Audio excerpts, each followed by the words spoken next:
Milli Eğitim Bakanlığı'nın ilk orta ve lise okulları için son yayınlanan yönetmelik özellikle AK Parti iktidara taşıyan muhafazakar ve dindar kesimi büyük bir hayal kırıklığına uğrattı.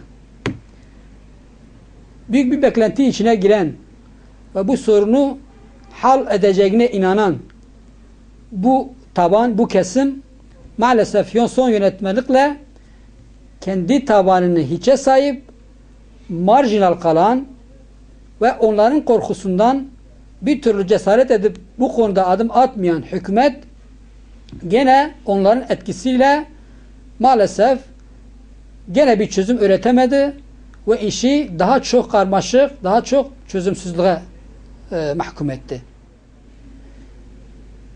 Cesaret edip bu sorunun mağduriyetlerini giderecek hiçbir adım atmıyorlar. Yalnız bunu unutmasınlar ki şu anda bu sorundan dolayı mağdur olan insanlar onlara oy veren insanlardır. Ve buna karşı olanlarsa bunlar istediği kadar bunları memnun etmeye çalışsalar da bunlardan hiçbir zaman oy almamış. Ve bu oyu veren insanlar, bu halk bu tür sorunları çözmek için bunları iktidara taşımıştır. Ve maalesef iktidar kendi ayağına baltayı vuruyor.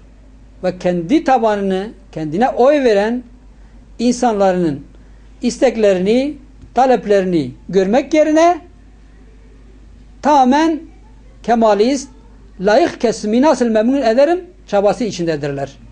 Ve maalesef bir de son yönetmeliğin açacağı tahribatlardan birisi de ve zulme dönüşeceği bir yönü de şudur bizim kanaatimizce. Daha önce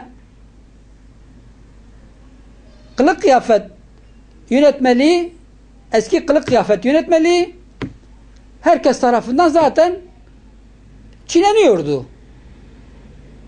Fakat öyle bir hale aldı ki şu anda o çiğneyenlere büyük bir tolerans, büyük bir hak tanırken maalesef tamamen bu yönetmeliğin tamamen başörtü soruna dönüştürülmüş bir hal almış.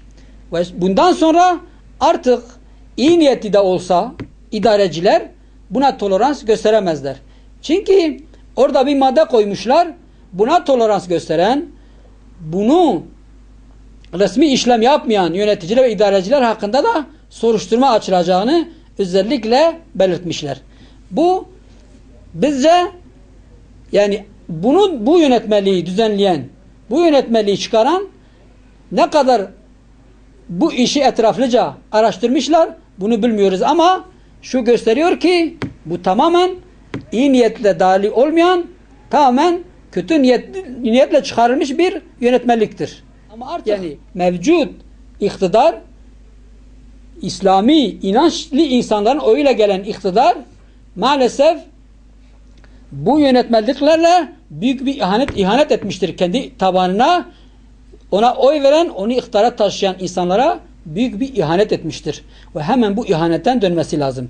Milli Eğitim Bakanlığı kalkıp bunu savunmaya, bunu toz pembe göstermeye, bunu insancıl göstermeye çalışması bence olayın daha başka bir acı yönüdür. Ve Milli Eğitim Bakanlığı bunu yapacağına çıkıp bunlara oy veren, onları iktidara taşıyan, onu bakan yapan bu halktan özür dilemesi gerekir ve hemen bu yönetmeliği geri çekip yerine insancıl ve herkesin kendi inancına göre gidebileceği kıyafetleriyle okula gitmelerini sağlaması gerekir.